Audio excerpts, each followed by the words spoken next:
What's up, Red Wings fans? Welcome inside Little Caesars Arena for another edition of the Forecheck presented by PointsBet. I'm Daniella Bruce alongside the radio voice of the Detroit Red Wings, Kal, on this beautiful spring day here in Detroit. It really is the first day that feels like we're getting closer to summer, Ken. Yeah, the Tigers are playing next door. We got a hockey game tonight and a lot of excitement for tonight's game, right? Yeah, so the hockey game just went final. Unfortunately, the Tigers lost that one with a final score of 5-3 to Boston, but we're celebrating the Tigers all night long here at Little Caesars Arena, so that'll be exciting. I'm looking forward to see maybe some of the guys that wear the Tiger uniforms are going to be milling about. I'm sure you're going to have a guest, right? We will have a few guests tonight on our Game Day Live show. Yes, we will. It'll be exciting. So that's pretty cool. Yeah, looking forward to it. And hey, baseball's around the corner. Hockey season winding down, but 10 more games for the Red Wings, and again, they're playing for something. Yes, that they are, and that 10 games starts tonight, Ken, with I forgot who's coming into town again. Ottawa I've done Senators. that 3 times in the last 2 weeks, the Ottawa Senators, and I forgot. I was going to say Columbus Blue Jackets, but let's look at the highlights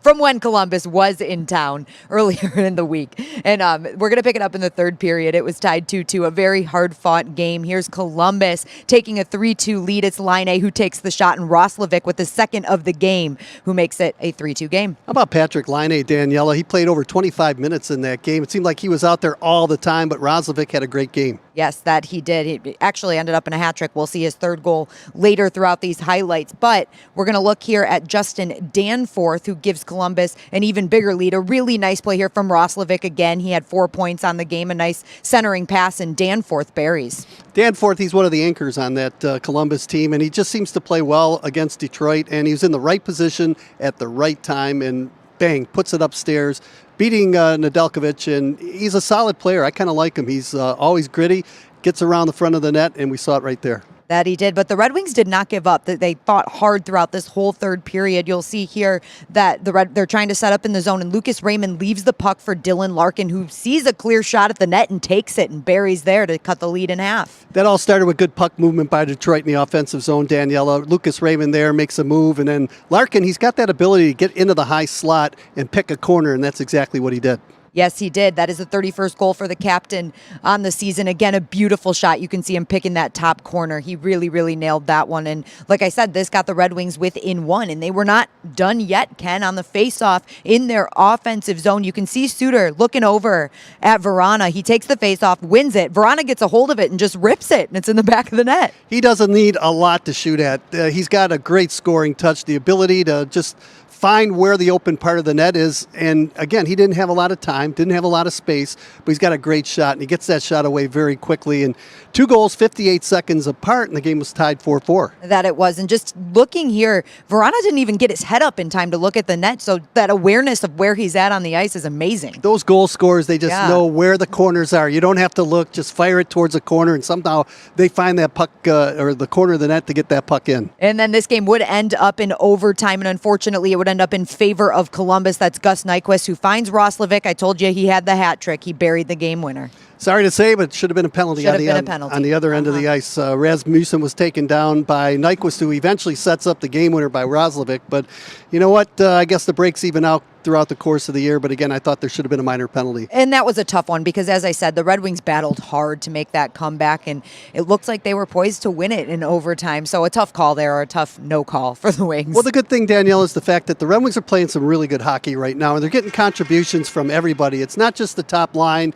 If teams are able to shut the top line down in the past, then the team can't win. But, you know, they're getting guys like Gagne is playing well. Mitchell Stevens came in. He's playing well. He got an assist, played 7 minutes. Thought he looked good in his first game since November the 13th. And all in all, the contributions from everybody is what keeps this team alive and in the game. And Jacob Vrana, we saw his his second of 2 goals on the night. He did have 2 goals on the evening. So looking back at his numbers from that game, like I said, 2 goals on 6 shots. Doesn't need much to score, as we talked about. He has 14 points in 16 games this season. And Ken, it is the anniversary of the trade that brought Vrana to Detroit today. Certainly is, and boy, a lot of people were scratching their heads. Not many people knew about Jacob Vrana, right? But now they know all about him. And again, he's just been a point getter for the Red Wings, and I think he's got 23 points in 25 games played, something like that, as a member of the Red Wings from the trade. So he just continues to put the puck in on a regular basis, and I just wish he would have been here at the start of the season, because I bet you he would have scored 40, 45 goals. I know. Could you imagine if he had been healthy for an entire season, too? Obviously, he had to undergo shoulder surgery during training camp. So next season is Vrana's year. I can feel it. Just hope he's healthy in the summertime and come right. back into training camp. And again, I want to see him play a full season. I think he'd be deadly. Yeah, he will be very deadly. It's going to be exciting to see next year for the Red Wings. We're going to take a look at the Ottawa Senators now, tonight's opponent. The Red Wings are facing them for the third time in 2 weeks. The last two times did not go so well. Red Wings lost 5-2 in both of those games, once here at Little Caesars Arena and once in Ottawa. What did you notice in those two games, Ken? Well, I only noticed the one game because you called the one in you Ottawa. You watched, though. Don't act but like you didn't. I watched and I did listen. But again, it just seems like certain players, we saw Jack Roslovic had a hat trick against us. Norris had a hat trick on that game on Sunday. And then Matthew Joseph had a hat trick against the Red Wings. So all these players are getting hat tricks against Detroit. So somehow you got to find a way to shut those two players down, especially Joseph and Norris, who always seem to play well against Detroit. Yeah, Ken, those are the two players I wanted to highlight, Matthew Joseph and Josh Norris. Matthew Joseph not only had the hat trick on 4-1, he also added an assist in that game for a 4-point game. And then he had 3 assists on the third in Ottawa. So he put up the points against the Red Wings. Josh Norris had a goal on April 1st and 3 goals on April 3rd. So these two are the players that I'm going to be keeping my eye on, and I'm sure the Red Wings defenseman as well. Josh Norris is really good on the road, too, and he holds the Ottawa record this year for most goals scored on the road.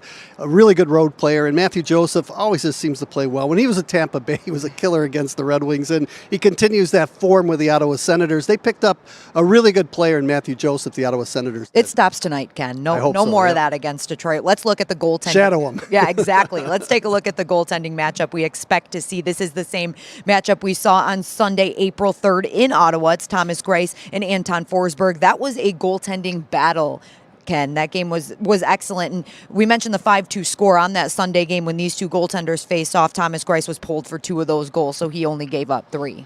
Well, you need good, solid goalkeeping, and I liked his last performance, Thomas Greiss, in that win over the Winnipeg Jets. And he seems like he's playing a little bit better right now. And, most goaltenders struggle. They have ups and downs throughout the course of the season. But right now it just seems like the Red Wings are getting solid goalkeeping from not only Greiss, but Nedeljkovic as well. Yeah, we've seen some great things from the Red Wings this season as they continue to build towards being a playoff team and a Stanley Cup contender. And the team across the street is doing the same thing, Ken. And as I mentioned, it is Tigers night. I asked Coach Blashill what it's like to see the teams in Detroit on the uprise.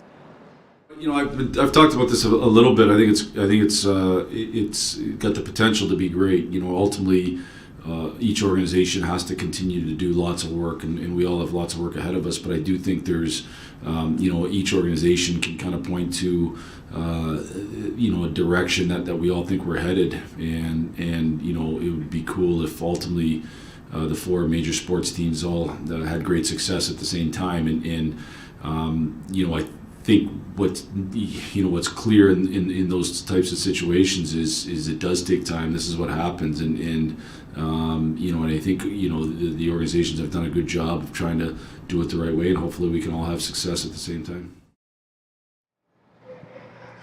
Ken, I know you and I are obviously working in the Detroit sports world, but we're also big fans growing up in the area. It's exciting what's happening with all of our teams. Well, it really is. And like I said, the Tigers are 2-3 right now on the season, but play some pretty good ball. That first game was just tremendous. That come from behind victory on opening night.